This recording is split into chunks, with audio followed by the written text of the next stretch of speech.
یکم ذوالحج سے لے کر 9 ذوالحج تک کا خاص وظیفہ مال و دولت، رزق، کام کاروبار میں ہر مقصد میں کامیابی کے لیے اس عمل کو کر لیں۔ اللہ تعالیٰ کے پیارے حبیب حضرت محمد صلی اللہ علیہ وآلہ وسلم نے ارشاد فرمایا، بسم اللہ الرحمن الرحیم، اللہم صلی علی محمد وعلی آل محمد وبارک وسلم وصلوا علیہ۔ ناظرین اکرام، السلام علیکم ورحمۃ اللہ وبرکاتہ۔ اللہ تعالیٰ کے پیارے اور لاڈلے نبی حضرت محمد صلی اللہ علیہ وآلہ وسلم آپ نے ارشاد فرمایا کہ ذی الحج کے پہلے 10 ایام میں جو شخص اس طرح کے عمل کو اپنے معمولات زندگی میں لاتا ہے، اللہ تعالیٰ اس کی ہر حاجت، ہر مقصد، ہر دلی مراد پوری فرماتا ہے۔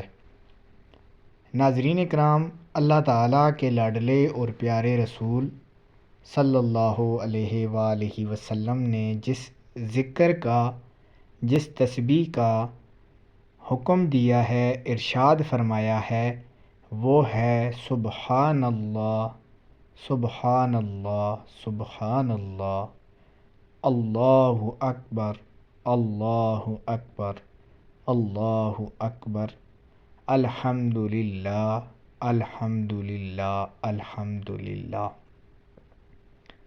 یہ اللہ تعالیٰ کے ذاتی اور صفاتی نام ہیں۔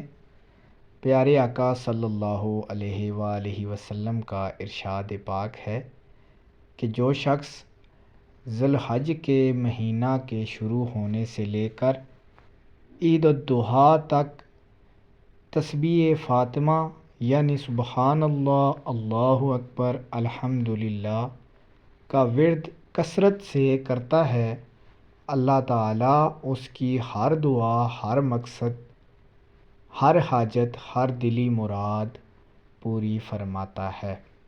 بزرگان دین کا یہ کہنا ہے کہ یہ ایام بہت ہی خاص ہیں۔ ان ایام کو اپنی عیاشیوں، اپنی رنگینیوں میں ضائع نہ کرو، اور جتنا ہو سکے اللہ تعالیٰ اور پیارے آقا رسول اللہ صلی اللہ علیہ وآلہ وسلم کا ذکر کرتے رہو، درود شریف کی کثرت کرتے رہو، اور تسبیح فاطمہ زیادہ سے زیادہ پڑھو، اور اپنی ہر مقصد کے لیے دعا کرو، اللہ تعالیٰ قبول فرمائے گا۔ ناظرین کرام، اگر آپ کو ہماری ویڈیو اچھی لگے، چینل سبسکرائب کر دیں۔